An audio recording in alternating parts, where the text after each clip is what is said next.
वापस आ चुके हैं हम थर्ड अंपायर के पास से। क्या पूछ रही थी तुम?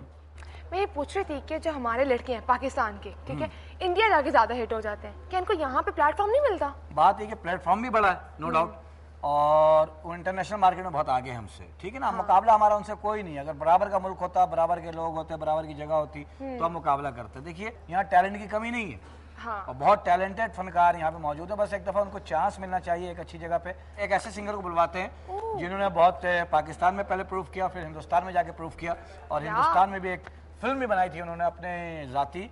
बुलवाते हैं जवाद अहमद को।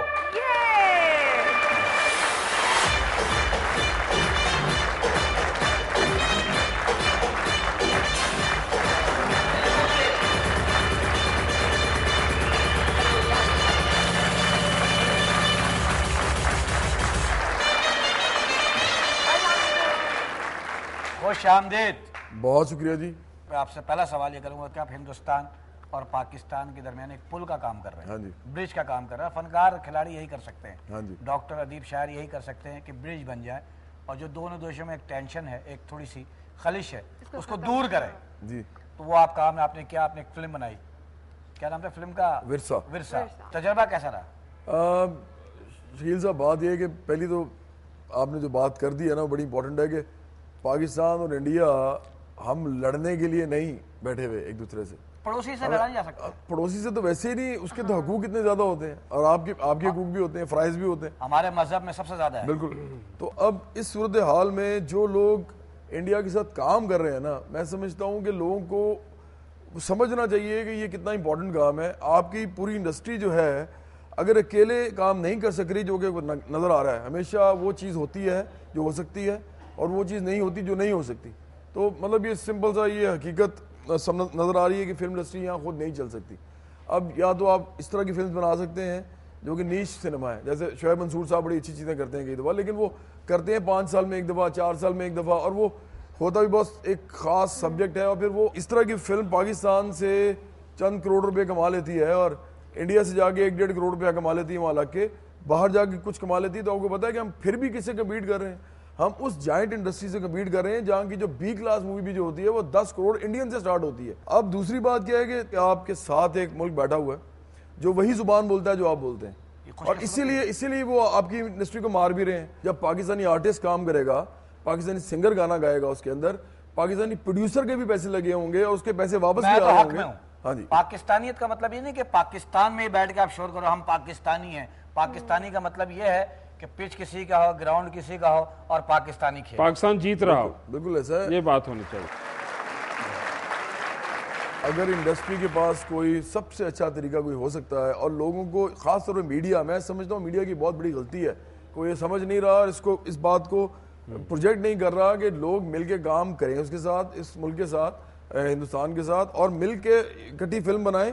ये ना हो कि वो सिर्फ आपके सिंगर्स लेके गाना गवा लें, या आपका एक एक्टर लेके उसको एक्टिंग करवा लें, आपके पैसे भी लगे हों और आपके पैसे वापस भी आ रहे हो। तो फिर क्या होगा, यहाँ पर भी इंडियंस आएंगे, वो यहाँ काम करेंगे, यहाँ से स्टोरी लेंगे, यहाँ से स्क्रिप्ट लेंगे। इंडियन एक्टर को लेने का क्यों आपने सोचा? मतलब पाकिस्तानी एक्ट्रेस, पाकिस्तानी भी है उसमें, किसने का नहीं है? नहीं, उसके साथ वो थे ना इंडियन हीरो जो थे। बात तो ये हो रही थी ना, असल में देखें, इंडिया ने इस फिल्म में ज्यादा स्टेक था उसका। अच्छा। इंडिया, ये आपको पता है ये पहली फिल्म है पाकिस्तान इंडिया की हिस्ट्री की, सिनेमा की हिस्ट्री के अंदर पहली फिल्म है जिसके अंदर पाकिस्तान और इंडिया ने पैसे लगाए हैं इकट्ठे, दोनों ने। अच्छा, अब वो पैसे भी लगाए हैं और फिर उन्होंने काम कितना किया आप सोचेंगे। हमने तो सिर्फ पाकिस्तान में लगाई है ना, सिर्फ पाकिस्तान में। इंडिया ने इसको इंडिया में लगाया, अच्छा, ऑस्ट्रेलिया में लगाया, कनाडा में लगाया, अमेरिका में लगाया, इंग्लैंड में लगाया, यूरोप में लगाया। सवाल ये है कि लोग ये भी इल्जाम लगाते हैं कि आप लड़कों ने मौसीकी का बेड़ा कर रख दिया, हालांकि आप लोगों के गाने पर पूरी दुनिया में पसंद किए जाते हैं, लेकिन फिर भी कुछ लोग हैं जिनको लगता है कि उनके आप लोगों की वजह से वो घर बैठ गए। अच्छा, मेरा ख्याल ये कि मौसीकी जो है वो 2 चीज़ों पे होती है, एक सुर और एक लय। अगर आप सुर और लय आपका ठीक है तो फिर आप चाहे जो मर्जी गाएं, चाहे क्लासिकल गाएं, चाहे पॉप गाएं, चाहे आप नीम क्लासिकल गाएं। क्लासिकल मौसीकी में भी ऐसे लोग हैं जिनको गाना नहीं आता, लेकिन जो क्लासिकल मौसीकी में बेहतरीन लोग हैं ना जी, उनको तो हम सलाम करते हैं जी। देखें, मैं आपको एक बात बताऊं कि क्लासिकल मौसीकी जो है उसके अंदर जो रियाज है और जिस तरह वो मेहनतें की होती हैं, एक्चुअली वो इंसान की एक जो कैपेसिटी है गाने की, उसका एपिटोम होता है। एपिटमी होती है, मतलब आखिर में जहाँ पे आप जा सकते हैं ना, वहां पे वो आपको जाके दिखा रहे होते हैं कि हम ये भी गले के साथ कर सकते ये हैं। आखिरी पहुंच ये है। आर्ट फॉर्म है बेसिकली।